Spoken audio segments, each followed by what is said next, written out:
Most of us know what doesn't work and what works. Most of us know when we're screwing up. Most of us know what we should do, but we don't do it.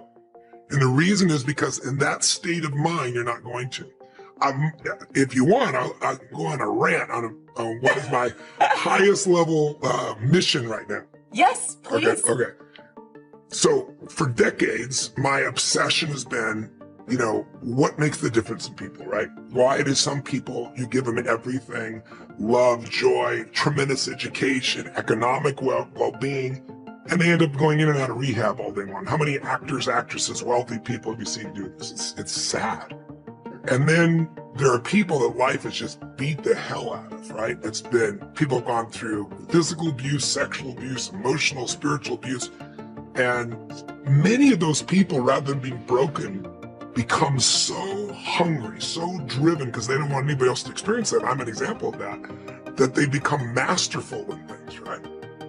But along the way, I was like, okay, so what am I really about? I said, my real mission is to help people get what they really want and help them have what I would call, you might say, I want to lose weight, I want to make more money, I want to have a better relationship, but what people really want is an extraordinary life, a magnificent life, which to me is life on your terms. Not Tony's terms, not your friend's terms, not even your spouse's terms. Like, what is going to light you up in this life? And once people know what that is, you need two skills to get there. One I've taught for decades, the science of achievement. And you know me well enough, and I know you well enough, that we both have been obsessive about finding the strategies that can help people get the result they want faster than they ever have. And you're brilliant at it, and I'm really good at it, and we have a lot of friends that are really good at it. But most people can figure that out. We can help them do it faster. And I think that's a great service, and I love being able to do that. And I love knowing answers that can help people so quickly. But it's a science to achieve, meaning if you look around and I wrote a book, I think about a year ago. I spent 4 years on it, and I wanted to answer the question, how do I help people financially in a world where most people are suffering, especially with the markets in turmoil? And I thought, I don't have those answers. I have some answers. The people with the best answers, the ones you should go. If you want to achieve something, find somebody getting the result you want and model them. Success leaves clues. Go find out, right? My original teacher, Jim Rohn, taught me that. I never forgot it. So I went out and interviewed 50 of the smartest financial people in the world. Everybody from Warren Buffett, Carl Icahn, and I found the common patterns. If you live by these patterns, you'll have more than enough money. You may not be a billionaire, but you'll have more than enough money. If you violate these rules of science, you're going to have too much money at the end of the money. You're going to be stressed out. Same thing with your body. We're all biochemically unique, but there are rules you and I both know scientifically that if we violate them, our energy drops. If we align, and we're going to have disease, we align with them, high energy. So that's the science of achievement. Learn to measure progress. Once you've set up a project now, you want to turn nothing into something. Now you must measure your progress. How are you doing? Here's how we teach it to our children. Life expects us to make measurable progress in reasonable time. Measurable progress in reasonable time. That is the game of life. So part of it is not just to set up the proposed project, but as we start working on it, we start measuring how we're doing. Now first, what is reasonable time? You can't ask someone every 5 minutes, how are you doing now? See, that's too soon. Guy says, I haven't left the building yet, give me a break. Now we can't wait 5 years, that's too long. So there's reasonable time. So make this note now. What is reasonable time? 1, at the end of the day. A conversation a father should have with his daughter today, because the magic is there. If he waits till tomorrow, the magic may be gone. Today. Next is a week. Make that note. Usually, we get paid by the week. Somebody adds up our value to the marketplace, out comes the check. The next week, somebody adds up our value to the marketplace, out comes the check. What I learned to do is to change my value to the marketplace so the check kept getting bigger and bigger and bigger. I didn't have to change the economy, I only had to change myself. Measure your own progress. Success is a numbers game. We demanded of our children, how many years do you want your child to spend in 4th grade? Approximately. About 1 year, right? You say, well, if they're nice kids, would you give them 3 or 4 years? You say, no. This is not a nice game. This is getting ready for the future. This is getting ready for the challenges and the opportunities. You can't linger in 1 grade more than 1 year. Now make this note. The same should go for us as adults. Don't linger more than 1 year in 1 grade of learning. Adult, management, entrepreneurship, leaderships of all kind. Keep up the pace of learning. The numbers.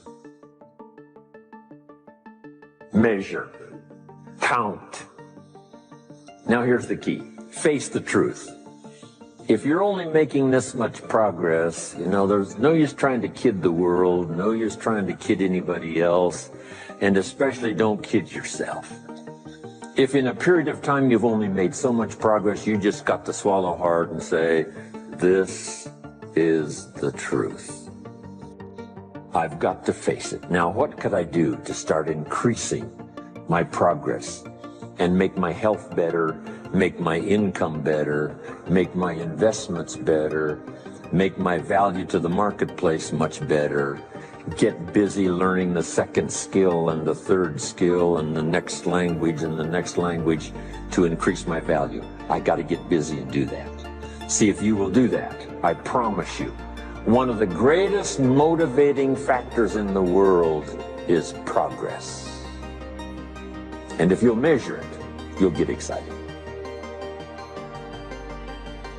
If you constantly remind yourself, after every defeat, after every setback, every time you get knocked down, I've got a saying, if life knocks you down, try and land on your back, because if you can look up, you can get up. See, a lot of people, because of failure, they stop believing. Let me share something with you. You will fail your way to success.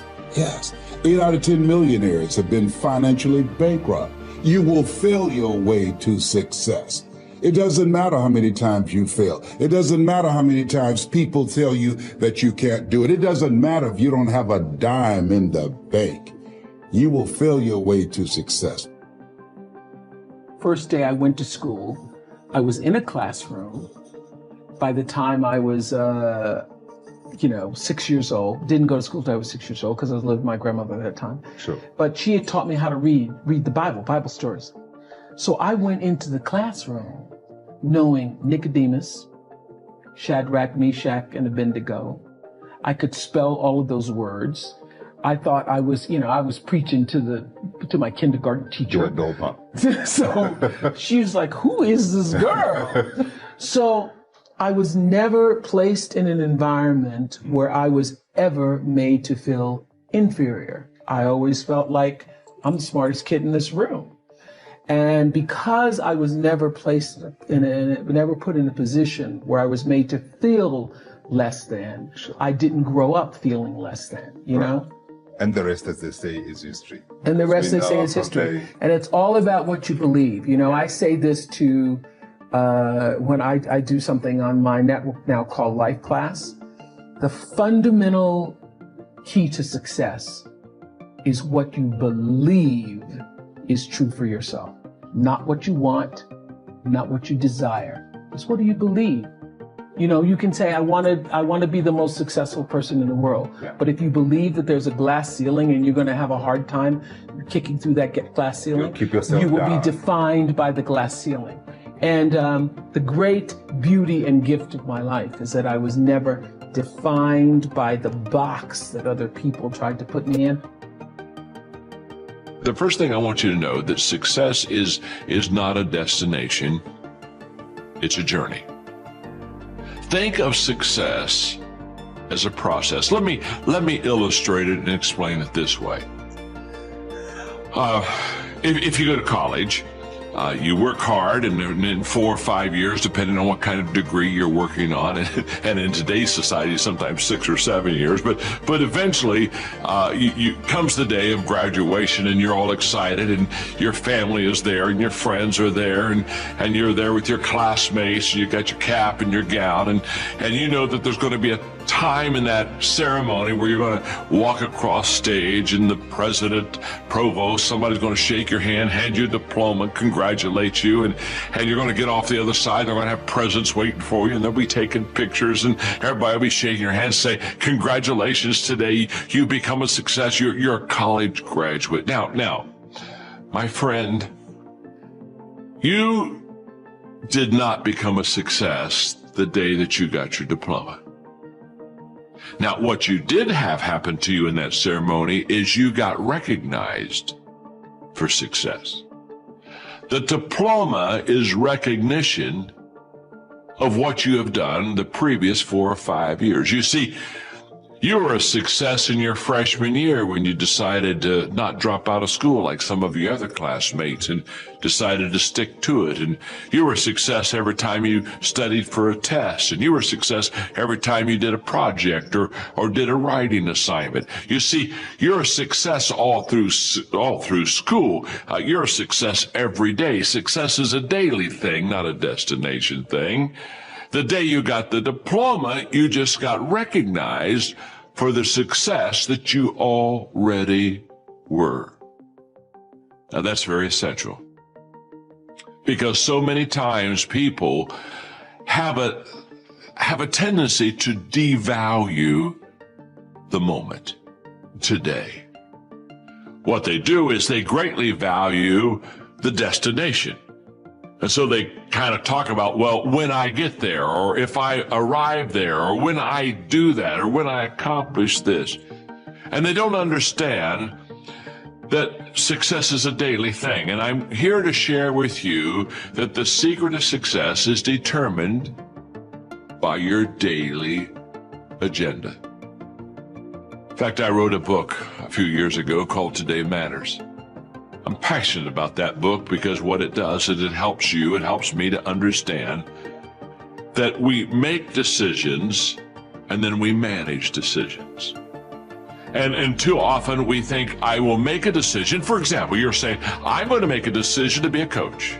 Or I'm going to make a decision, you know what, I'm going to make a decision to be a public speaker. I want to be a communicator. Well, congratulations. You've made a wonderful decision. Coach, speaking, good decisions. But that won't make you a successful coach.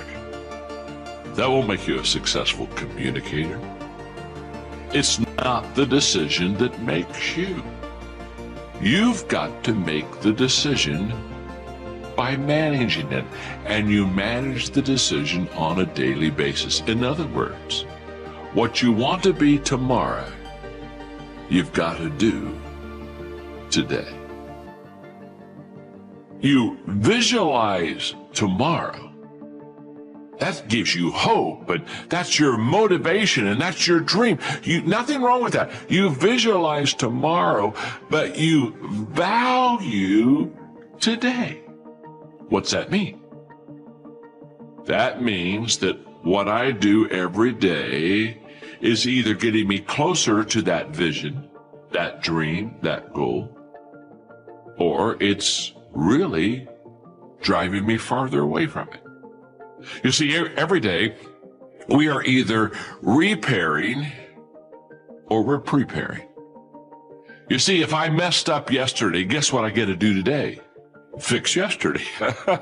In other words, if I didn't do the right thing yesterday, what I got to do today is I've got to repair. I've got to go back, make amends, backtrack, put the car in reverse, put my life in reverse. I've got to go back there. I've got to repair. Now, every day I spend repairing, I'm not spending preparing. Well, you see, we repair when we fail to manage the decisions that we've made. We prepare when we, on a daily basis, manage the decisions that we've made. So your footprints to success are really footprints of success. Because every step that is made and taken based upon the goals that you have for your life, and you're managing those goals correctly, every step is the progressive realization of success in your life. And by the way, you'll get the diploma, you'll get the certificate, but when you get that, you didn't arrive. It just is another step in preparing you to reach your potential.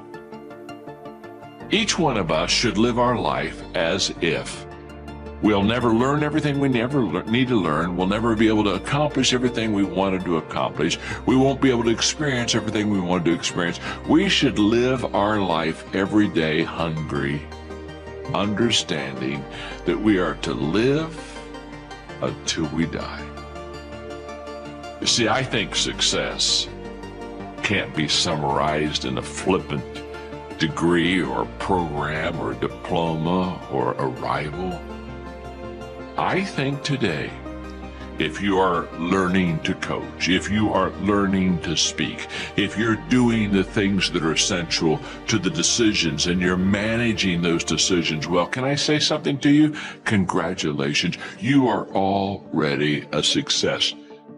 Now, guess what? Over time, it shows up. You've heard the expression. You maybe even have said it yourself. You've heard the expression, I'm sure. I've worked all my life to become an overnight success. That's the way it works. All of a sudden, somebody recognizes you. All of a sudden, somebody congratulates you. You didn't get good at that moment. You've been good for a long time. It just showed up someday. Tell people your concept of the paddle. Well, there's a paddle for everybody's ass. We all know that. And every day you just get up, and I don't fear anything, but I worry about everything. And the day you stop worrying in good times, the paddle will get you behind. And so as great as things are in life, I know you're only a few steps or a few incidents away from something bad happening. You can never forget it. Did you have fear as a kid and you just got into enough business scuffles that you figured your way through things, or have you always been fearless? I'm pretty fearless, but I do worry about everything. But, you know, once again, you know, the book, and this is why Harper's asked me to write the book, because of all my Tillmanisms, you got to know what you know and what you don't know. And I knew that I understood business. Now, don't ask me to, you know, go win an Emmy. I took guitar lessons for 4 years, and I still struggle playing a guitar. I can't draw a stick person very good, but I knew that I understood business. So I know what I know, and I know how to do due diligence on a deal. I don't worry about making a bad deal because I feel like that's what I know. So no fear when it comes to that.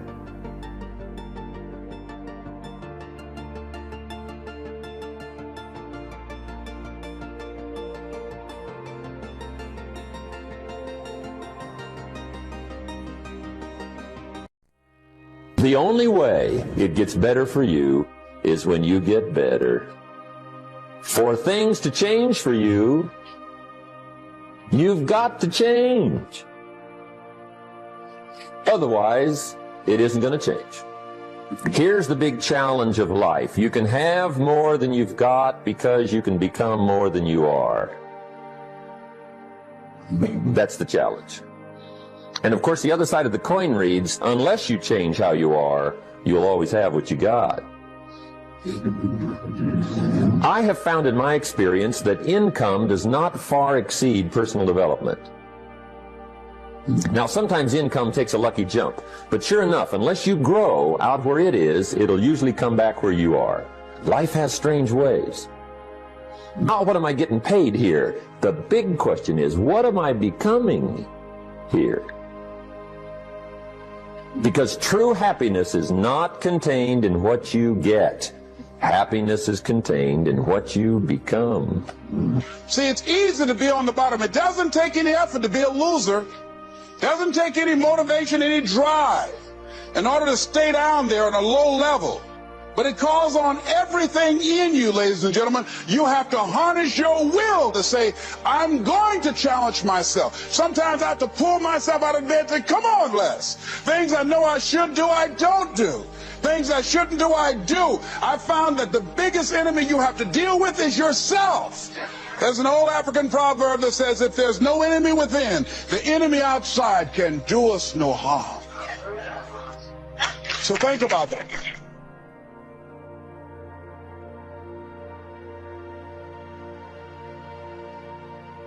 So as you begin to look toward making this your decade, as you begin to look toward making your life different, as you begin to look at yourself, you got to redefine yourself. Who are you right now? And who must you become in order to create what you want? What has to change about you? What is it that you're doing right now that would be a liability for you? As you begin to look toward the future and take inventory of yourself, what is it about you right now that you've got to leave this behind because this no longer fits? Looking at where you want to go and the kind of person that you must become, the kind of standards that you have for you. What is it that you must do differently? Repeat out to me, please. If you want to keep on getting what you're getting, keep on doing what you're doing. See, that doesn't take an Einstein for that one. All right? It makes sense unless you change your pattern, unless you change the way you're thinking, unless you change your behavior, you're going to continue to produce the results in your life. See, all of us are winners, but some of us are producing results that we don't want. And so all you have to do is look at your game plan, look at your strategy. How is it that you have been being? What is it that you've been doing to produce this? So you're the director, you're the producer, you're writing the script, you're the star of your life. And as you begin to look at your life, you can decide whether or not it's a smash or whether or not it's a flop. That's in your hands. Look at your life, look at where you want to go. Don't worry about your circumstances. Don't worry about your age. I have a friend who's up in age, over 70, and she wanted to build a multi-million-dollar complex. The name is Dr. Johnny Coleman. Lenders and bankers say, you can't do that, you're too old. She ignored them. That building now stands, ladies and gentlemen, a multi-million-dollar structure. But there are a lot of people who would have listened to that. There are a lot of people that would not have even gotten to that point. They would have talked themselves out of even going down to the bank to ask for it, because they've already said no to themselves. See, it's time now. If you want to make this your decade, you've got to start saying yes to your life. You've got to start saying yes to your dreams, yes to your unfolding future, yes to your potential, as opposed to saying no. See, 87% of our self-talk is negative. So you've got to make a conscious, deliberate, determined effort to say yes to your dreams. Why not? Why not me? Don't spend time like most people going through life complaining. Don't try and get on talk shows and tell everybody how life has done you wrong. Here's what's happening in the audience. 80% don't care, and 50% glad it's you.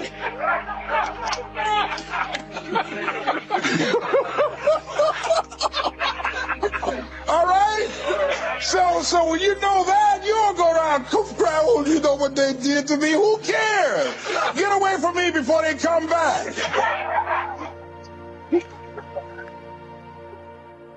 There's another kind of instinct that you need to be on the lookout for, and this one is a liar. This one is a saboteur. Well, this one is a backbiter. And like the devil himself, he's a shapeshifter. He's gonna disguise himself and make you think he's got your best interest in mind. But he doesn't. This is the instinct that says, you've had enough. This is the instinct that says, you've given it your best shot. You can stand down. You can back off. You can take a knee. This is the instinct that says, you can rest now. Do not listen to that instinct. Do not listen. That instinct is a liar and wants to bring you down. That's the instinct that's a defense mechanism. It wants to give you an out, a place to run to, a little place of sympathy, an amnesty, a little place of amnesty where everything is forgiven, where all these failures can gather together in comfort and drown their sorrows in lies and in deception. And they tell each other. And they'll tell you, you did the best you could. No, they'll say the deck was stacked against you. And they'll say it's not your fault. And they'll tell you it's okay to stop. It's okay to settle. It's okay to give up. And that is the instinct you need to fight. You need to push back, to smash into the ground. Do not take the easy way out. Do not give up based on instinct. If you are forced to stand down, to retreat, so that you can rebuild and reattack, so be it. But make that decision based on logic, not on the instinct of surrender and defeat. And you need to train that instinct. Your instinct. Train it to say, get up. Go. Fight on. And if that is what you become, if that becomes your fundamental reaction to adversity, if that becomes your gut instinct, then you will overcome just about anything that stands in your path. Let me give you the 4 major lessons in life to learn. Here's 4 majors. It's good to study the majors. In our weekend seminar, we teach. Some people don't do well because they majored in minor things. You've got to be on the lookout. At the end of every week, end of every month, you've got to check, make sure you're not spending major time on minor things. Okay, we go through that whole series. Majors and minors. Now, let me give you 2 phrases before we get to the 4 majors. This will set it up and you'll see where I'm going. 2 key phrases for your notes. Here's the first one. Life and business is like the changing seasons. That's the first phrase. Life and business is like the changing seasons. One of the best ways to describe life, it's like the seasons. Frank Sinatra sings, life is like the seasons. Now here's the second phrase. Very important. You cannot change the seasons, but you can change yourself. You can't change the seasons, but you can change yourself. And see, that's how life gets better for you, not by chance, but by change. Bottom line, the enemy targets people who have a dream. He'll use opposition, discouragement, delays, jealousy, everything he can to try to convince you to bury that dream. If you're going to reach your highest potential, you have to make up your mind that you are in it for the long haul. You're not going to let people talk you out of it. Circumstances discourage you. Delays cause you to give up. Critical people cause you to get distracted. You're going to stay focused on your goal. These light afflictions are for a moment. It goes on to say, they work in us an eternal weight of glory. In other words, the adversity is temporary, the glory is eternal. Friends, stir up what God's put on the inside. You may have a dream that you buried. You need to get your shovel out and start thanking God that it's still coming to pass. Perhaps you're on a detour right now, something you don't understand. Don't get discouraged. It's temporary. You're just passing through. It's easy to remember the hurt, the disappointment, the failure. I'm asking you to remember your dream. Remember what God's promised you.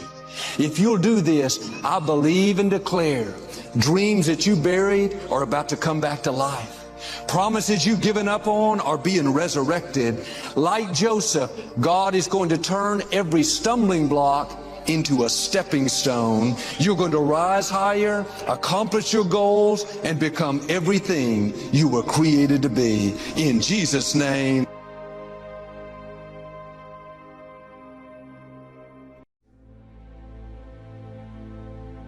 Only got 8 years of life, by the way, just so you know. You only live 8 years. Average person lives 78. You spend 28 of those years sleeping. You spend 10 and a half to 12 of them working. You spend another 3 or 4 shopping, chores, internet, traffic, added up, you get 8 years. And you're not a newborn, so you got less than that. You got to get in a hurry to make a difference in your life. Time is running out like that. I'm fired up. Are you fired up?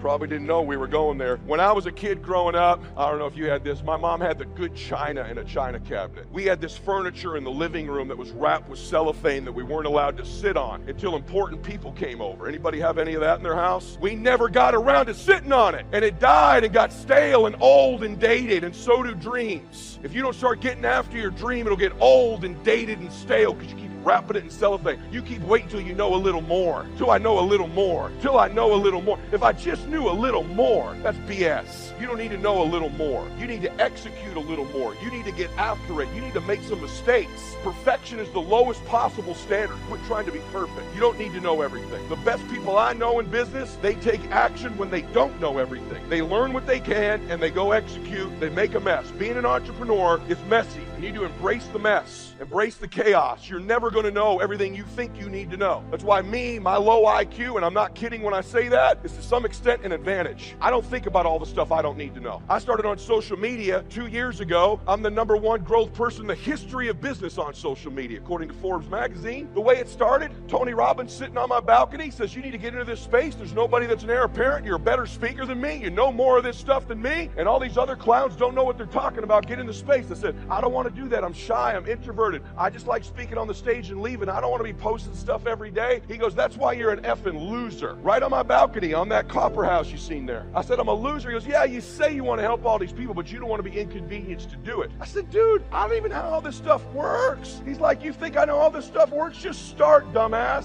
My son was in the kitchen. I said, Max, go get your phone. How do you do this thing? He goes, Dad, you need an account. I go, set me up one. He comes back 5 minutes later. He goes, I got you an Instagram account. I go, okay, good. I'm going to do one of those videos. And he literally goes, it has to be a minute. I said, a minute? I don't even clear my throat in a minute. How the hell am I going to make a message to me? He goes, just do it. And I said, blah, blah, blah, post that one. Next day, I got 3 followers and 3 likes. I called Tony. I go, this crap isn't working. He goes, you've done 1 message, dumbass. He goes, by the way, post earlier in the morning, like around breakfast time. I'm on my boat driving to his house. I go, okay, breakfast time. And then I hear him say, I swear to you, this is true. I hear him say, what I hear is he goes, you need to post early, like around breakfast time, and make sure you add some hash browns to that. And I don't want to be embarrassed and act like I don't know anymore. So I call my son and I said, hey, you said you knew what you were doing on this stuff. Where the hell are the hash browns on this post? And I'm not playing around. If you don't know, I'll hire somebody who does. You're 15, you should know how this stuff works. He goes, Dad, I don't. I go, you're supposed to post at breakfast time, and somehow there's hash browns involved. Hashtags. And then Tony was my first guest. Then I recorded my first podcast. Listen to me. This will relate to you, and then I'm going to get into some details. So I said, Tony, how do you do one? He goes, I don't know. Google it. I have the #1 podcast in the world now. Tony, Grant, Gary Vee combined less downloads than me. They've been doing it for years. I've been doing it for like 18 months. Why is that? By the way, you should be listening to my podcast. Okay, why? So this is literally what happens. I go, how do you say it? He goes, what the hell, Tony? Like, what are you talking about? How do you say it where it gets in your computer? Because you probably need a microphone, dude. I don't know. Google it. So I Google how to start a podcast. Tim Ferriss, turns out, I didn't even know who that was, had an audio on how to start a podcast. I listened to the audio. He says, go to Amazon. I got a kit, the microphone, the recorder, that other stuff. So I order Tim Ferriss's kit, right? I get it to my house. I plug the mic in. I stick it, and I talk for like 30 minutes, my first podcast. And then I'm done. And I call Tony. I go, hey, I get it. How does it get out of that box into the world? He goes, I think you need to take that stick out and stick it in your computer. I'm on the phone with him. I go, okay, it's in there. He goes, save it. I go, okay, it's on the computer. Okay, cool. And we hang up. And then like an hour later, I go, so how do people know that's in my computer? You think I'm kidding? I swear to God. How do I know this is in my, and I call, I go, hey, how's it get out of my computer into the, the internet? He's like, I don't know that part either. I just record when my team does it. I go, I don't have a team. I got Max. He doesn't even know about hash browns. And then I finally figured out you had to host things. Do you think if I waited around to know everything, this would not have happened? You take action. The Lord has a way when you step into a new space of revealing to you the people, places, resources, and things you need in that space, and you go from there and you go to the next one. I have a great friend of mine named Carl Edwards, who was a NASCAR driver. I sponsored his car for a number of years, and he said the scariest thing in NASCAR is when there's a crash in front of you, we are trained to drive right into the smoke. The challenges of life. How do we get stuck? A friend of mine went through a divorce. My best friend. He had a wife that did not love him as much as he loved her. It was his first real true love. He was a very religious man. Did not believe in divorce. He made a mistake, and he paid for his mistake with a lot of pain, a lot of tears. And there came to a point where he knew he should have gotten a divorce. But he was stuck. He was stuck in something called revenge. He said, she's made me so miserable, I'm going to pay her back. He was stuck. And he stayed in there longer than he should have because it began to attack him. It began to affect him psychologically. And as a result of that, when he eventually did get a divorce, he took that same attitude to other relationships, looking for something to go wrong. He was burned so badly, he did not want to risk pain again. He was going in relationships trying to avoid pain. When it became too close, he would do something to make sure the relationship did not work. He would always try and find something wrong with the person because there are no perfect people. So if you look for it, you can find it. He was stuck in revenge. Another friend of mine, working on a job, loved the company very much, expected to retire there. And one day they called him in the office, asked him for his badge and identification, called the security man up, walked into his desk, told him he was fired and he had to leave then. He was devastated. And if you came anywhere near him, he will tell you his story, as we all have stories. Even when he got a job, he went on the job telling anybody who would listen how they fired him unjustly. And he always ended with, it wasn't fair. Life isn't fair. Life just is. It's not fair that birds eat worms, and they do. The Bible said the quiet solitude, finding a still place where you can hear that little voice that directs traffic in your life. It's like the navigational system in my car. It says down 2 blocks and turn left. And that works real good until I turn the music up too loud. And when because I'm out of the 60s, so I turn the music up until you have a hearing deficit, and I'm trying to hear direction, but the music is so loud. Now in my new car, it just cuts it down for me right in the middle of the song. Turn left at the corner. Yeah, and sometimes God has to turn the music down for you because everything's turned up too loud, and God has to turn it down and bring you to your knees where you can hear the still voice. That's what started you. That's what called you. That's what inspired you. Don't let the noise of life or the noise of success or the noise of struggles or the noise of popularity become so loud that you lose your ability to hear the still small voice. For preachers, we think that we are speakers. And let me give you just the key to speaking. People who do not hear right cannot speak. Have you ever noticed that deaf people talk funny? They talk funny because they hear funny. You talk funny when you're funny. So he's back up in the cave again, and then the still small voice speaks in his life and begins to give him direction. You would be shocked how many leaders live in the cave. Leaders have a tendency to be cavemen. Cavemen, that's why you want it done a certain way. Do it this way or get out of here. Cavemen got a club, getting it done. Only time you're nice is on stage. People who work with you behind the scenes know that you're demanding and egotistical and self-centered and stressed out. And when you want it the way you want it. Boom, you caveman. This is my last day. I get nasty now. Fundamentals form the beginning, the basis, the reality from which everything else flows. And remember, there are no new fundamentals. Fundamentals are old, well established. Beware of someone who claims to have a new fundamental.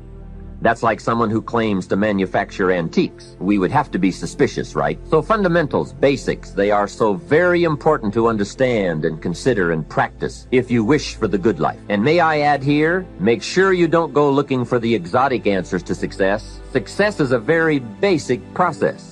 It doesn't fall out of the sky, it doesn't have any mysteries, nor does it fall into the realm of the miraculous. Success is merely a natural result that comes from the consistent operation of the practical fundamentals. As someone wisely remarked, to be successful you don't have to do extraordinary things.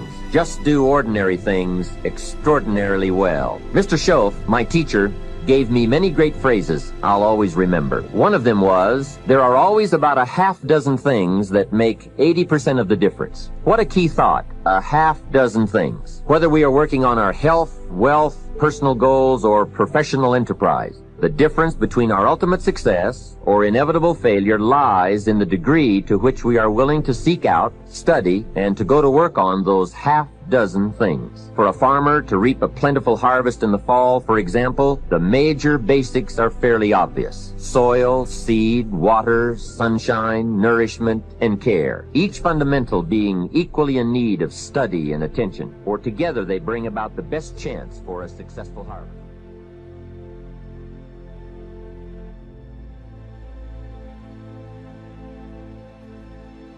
I've divided goals into two parts.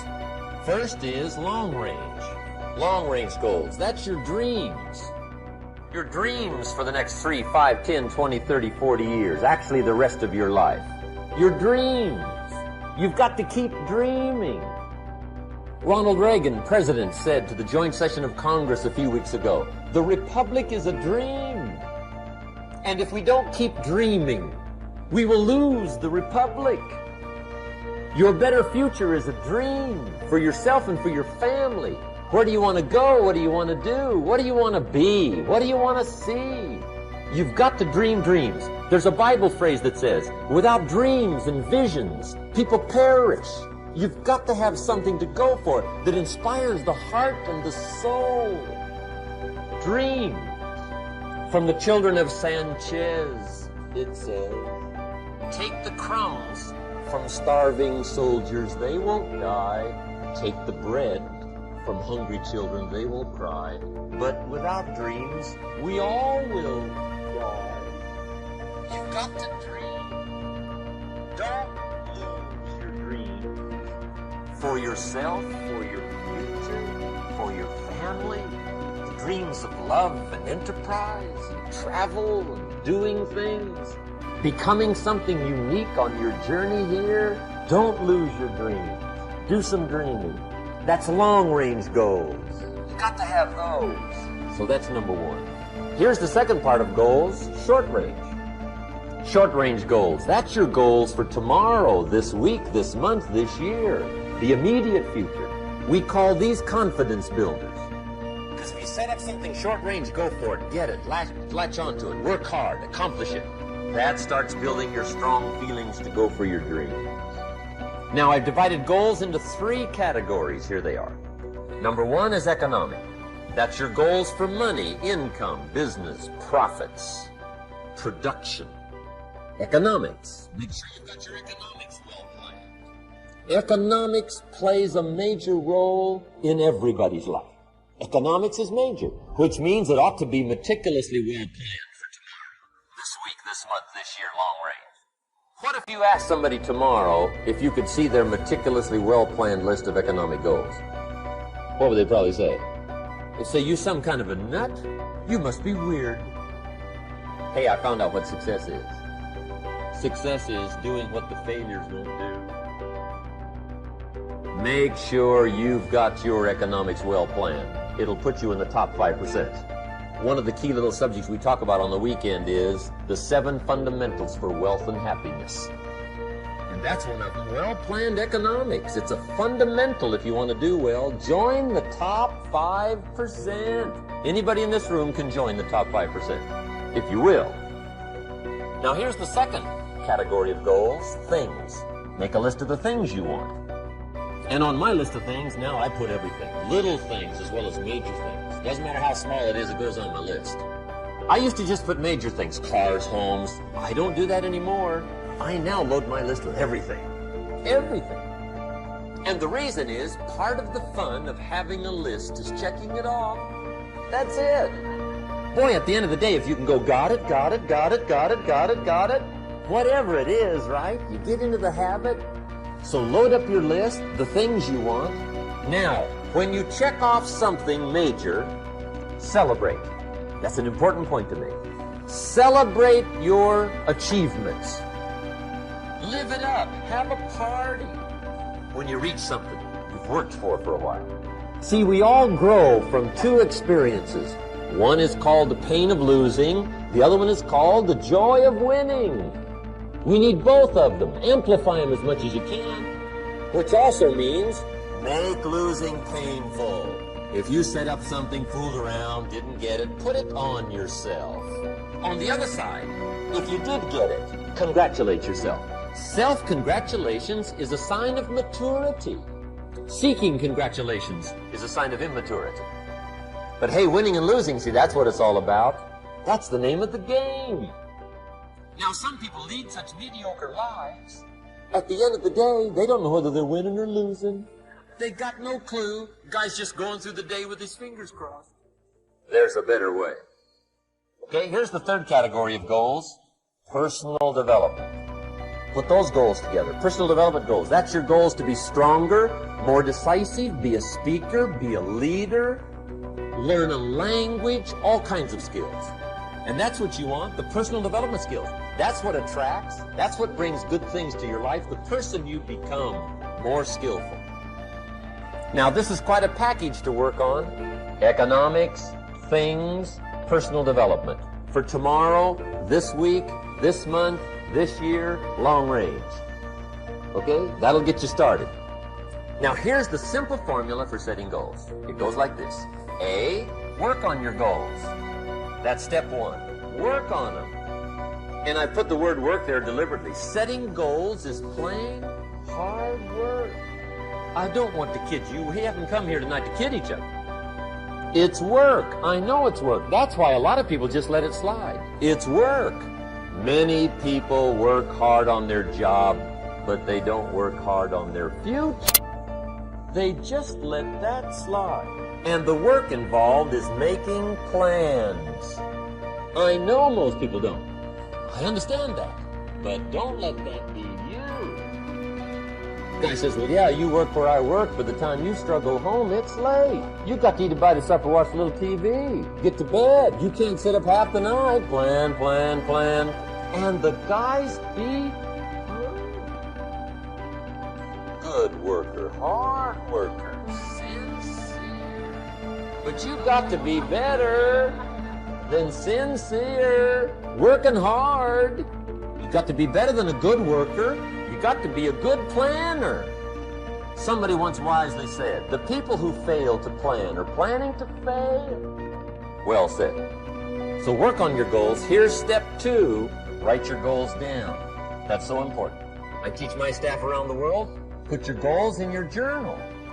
Because one of the major people you want to study is yourself.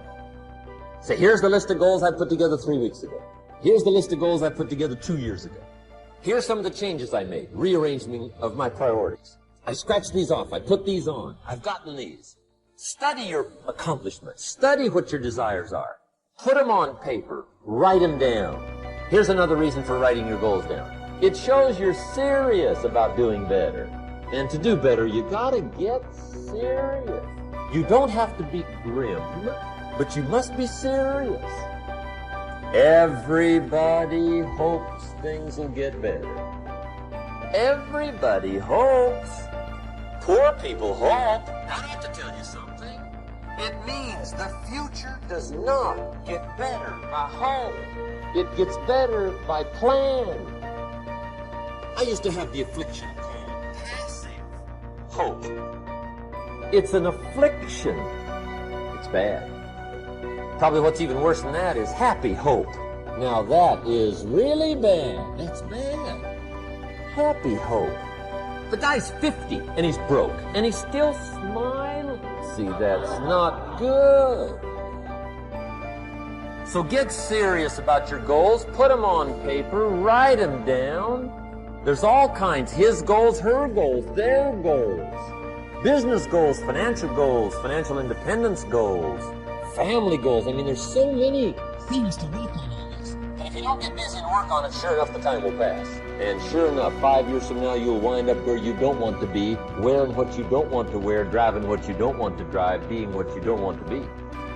Now's the time to fix it. Now here's the third step to your goals. Check the size of your goals and the kinds of goals. How big they are, what kind they are, affects you. And here's one of the important phrases of the evening. Your goals are affecting you, whatever they are. Your goals affect your handshake. Your goals affect your attitude, personality. Your goals affect the way you walk, the way you talk, the way you dress. All day long, we're being affected by our goals. Now, some people have goals, but they have such lousy goals. The effect is bad. I asked a guy one time, what are your goals for this month? The guy said, look, if I could just scrape up enough money to pay these lousy bills. That was his goal. I'm not saying it isn't a goal. It's a goal, but it's such a lousy goal, the effect is bad. You don't jump out of bed on Monday morning and say, oh boy, another chance to go out and scrape up the money to pay my lousy bills. See, you don't do that. Usually you say, oh, not another Monday. And some people have so given up on life, they have joined the thank God it's Friday club. How sad. Surely those are the same people, when life is over for them, will say, thank God it's over.